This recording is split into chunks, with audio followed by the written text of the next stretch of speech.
Hey there, welcome to day 29 of our free 30-day Get Up and Go Challenge. Today we're going to talk about frameworks, and of course since 2020, my favorite framework has been the SOAP framework. We've talked about it in detail, but I don't know if I did a great job covering what frameworks are and why they're important. I think frameworks are the simplification of complicated thoughts and ideas. You can take a whole book and you can break it down to a couple of different frameworks. It's like math formulas. Math formulas help us to understand things that might be complex. Just like in physics and chemistry, I guess science, there's a lot of formulas in science that are used to help us to understand how things relate to one another. A lot of tools that we've used throughout the challenge are actually frameworks. They're ways of framing a problem or a challenge or a situation or in order to help us find solutions. It's the whole purpose of the SOAP framework. It's to take our challenge that we're facing and apply a framework to it to make it easy for us to process and come up with the best solutions for us, and then take action toward those best solutions to make sure that we're always making progress toward what it is that we really want.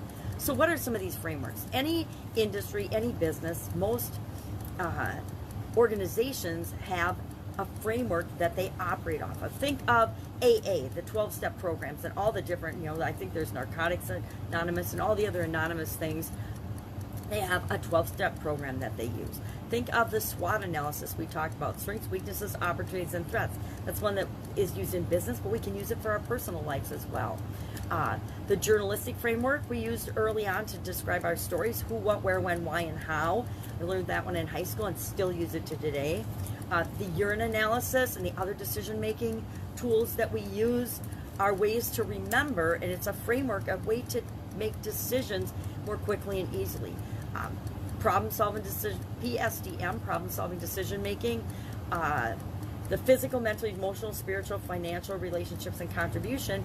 That's a framework for looking at our life and simplifying it so that we can find ways to manage the different areas and aspects of our life so we don't forget anything important, but that's a framework. The DISC analysis, the Myers-Briggs, all those personality tests, those are just frameworks and frames of reference to try to explain the complication that is the human personality. So strategic frameworks, what are the components of a framework or a strategic framework, and why do we want to know what they are? Primarily so we can figure out our own. We want to find what works for us. We are a living example of all of the different experiences that we have encountered so far. We want to take those things that we've known, the things that work for us, and continue to do them, and the things that don't work for us, we want to maybe let some of them go. And we can create our own framework to do this. There's lots of different business frameworks. You can do a Google search and find them. Some are super complicated, some are super simple. Some involve cows and stars and things like that. And decide what type of a framework you want to look. Almost any topic, you can do a Google or whatever search engine you prefer search and find examples of frameworks and graphics and diagrams that simplify that topic, that industry, that problem. So what are the 6 components? Let's quickly talk about the 6 components of a strategic framework. And that means you can take these and you can apply them to any area or aspect of your life or to your whole life. First step is to define your mission, or not your mission, define your vision. What is your big vision for your life? What is it that you really want?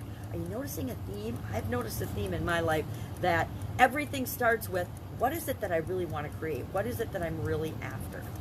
Second, then we create our vision. We base our vision and I think I said that wrong again. First our vision, then our mission, right? Our purpose. Our purpose drives our vision, and they're of course interrelated. All these things are interrelated, and all of the lower parts of the framework of course support the main vision and mission, the reason that we exist. And we need to include our core values, our passion, our purpose, our reason for being into our vision and our mission. Third, we want to set our objectives. What is it that we're trying to accomplish? What do we really want to achieve in our lives? That's where I talk about and think about my legacy goals, and that's why I use the framework of physical, mental, emotional, spiritual, financial, relationships, contribution, communication, and confidence this year to set my objectives and my goals, because I know that they will feed into my vision and my mission and my purpose and my core values and my reason for being and the things that I'm passionate about. I'm going to make sure that they're all interconnected. Fourth, we're going to develop a strategy. We're going to start with, okay, what are some of the things I can do to go after and create this reality for myself? Then step 5 is to outline your approach. Figure out not the entire detailed plan, because guess what? Plans always change. But what is my approach? What is my tact? What is my approach? And then finally, 6th, we're going to support that with, I call them action items or tactics. What do we actually need to do to make this approach a reality in order to support our strategy and our objectives, our overall goals and things we want in our life that create and virtually guarantee that our mission and our vision are achieved for our life. So that's the parts and the components of any good framework. Can you miss some? Sure. Can you call them by different names? Absolutely. And will it matter? No. So our action item today is think about some of the frameworks that you've experienced in your life and how they have positively impacted your ability to create what you want, get the results that you want. Try one of these on for size. I would say think of the ones you've used and how have you had to modify and tweak them, because the way that anything works in our life and the way we'll act on it is when we make it our own. We learn and see and hear things all the time, but it's when we take them and we make them our own, we morph them into something different. It's like the imaginary friend visualization. I don't know anybody else that has an imaginary friend visualization. Taken visualization and tweaked it and made it my own and made it work powerfully for me.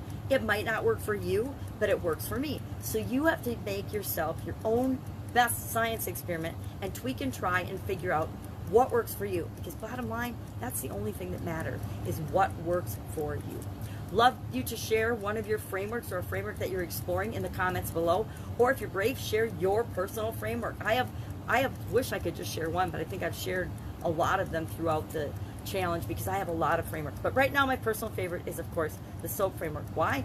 Because it's making change and challenges as easy as breathing for me and thousands and thousands of other people, and that fulfills my vision, mission, purpose, and all of the above.